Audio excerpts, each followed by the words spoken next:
Hello दोस्तों, मैं सी राहुल अग्रवाल। आज मैं आपसे बात करूंगा कि एक जॉइंट ओनरशिप की प्रॉपर्टी को अक्वायर करने पे क्या आपको कैपिटल गेन की छूट मिलेगी, जो हम सेक्शन 54 में क्लेम करते हैं। हम जानेंगे सेक्शन 54 क्या होता है। और एक बहुत ही इंटरेस्टिंग केस जो मुझे मेरे यूट्यूबर के यूज़र ने ही फ़ोन करके पूछा और जो मैंने उसको एडवाइस किया, आज मैं डिस्कस करूंगा। और एक केस लॉ भी हो चुका है इसके ऊपर, उसको भी डिस्कस करेंगे। तो आइए दोस्तों स्टार्ट करते हैं। तो सबसे पहले दोस्तों इशू समझते हैं, इशू क्या था।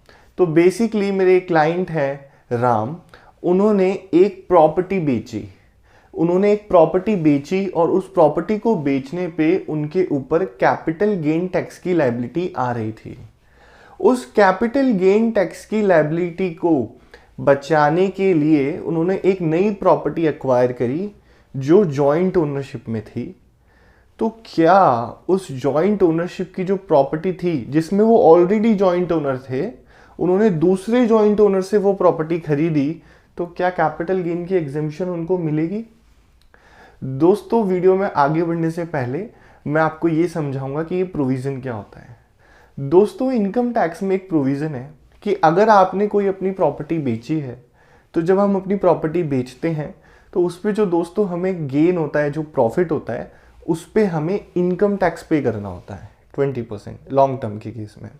अब उस 20% टैक्स को बचाने के लिए इनकम टैक्स में एक फैसिलिटी है या एक आपको छूट मिली हुई है कि अगर आप कोई दूसरी रेसिडेंशियल हाउस प्रॉपर्टी परचेज कर लेते हो एक रीजनेबल टाइम में। टाइम पीरियड क्या होता है कि अगर आपने जिस टाइम प्रॉपर्टी बेची है उसको 2 साल के आने वाले 2 साल में या 1 साल पहले, या अगर आप प्रॉपर्टी बना रहे हैं तो 3 साल में अगर प्रॉपर्टी बना लेते हैं जिस दिन आपने बेची है वहां से, तो आपका जो कैपिटल गेन टैक्स है वो माफ हो जाता है।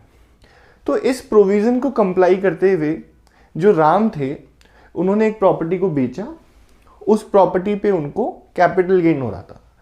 अब वो उन्होंने क्या किया, एग्जेम्पशन क्लेम करने के लिए उनको एक नई रेसिडेंशियल हाउस प्रॉपर्टी खरीदनी थी। तो जब नई रेसिडेंशियल हाउस प्रॉपर्टी खरीदनी थी तो उन्होंने क्या किया कि उनके पास एक जॉइंट ओनरशिप की प्रॉपर्टी थी। जॉइंट ओनरशिप की प्रॉपर्टी में राम भी थे और उनके एक मित्र श्याम भी थे।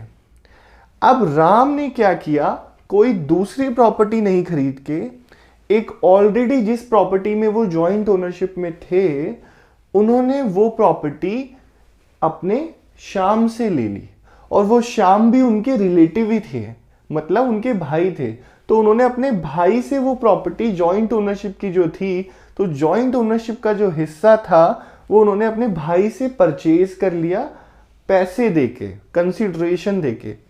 तो क्या इस जॉइंट ओनरशिप की प्रॉपर्टी को एक नए हिस्से को लेना जो उन्होंने अपने ब्रदर से लिया, तो उस केस में भी क्या डिडक्शन मिल जाएगी?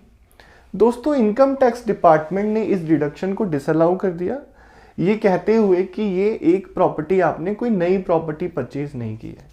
लेकिन इसके ऊपर एक केस लॉ है, उस केस लॉ में भी यही हुआ था, इनकम टैक्स डिपार्टमेंट ने मना कर दिया।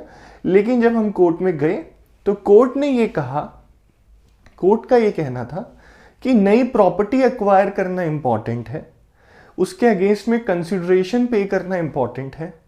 हमें जो पुरानी प्रॉपर्टी से पैसे मिले हैं उसका नई जगह पे इन्वेस्टमेंट होना जरूरी है। लेकिन ये जरूरी नहीं है कि आपने वो प्रॉपर्टी किससे खरीदी है, आपने अल्टीमेटली तो प्राइस पे किया ही प्रॉपर्टी खरीदने के लिए।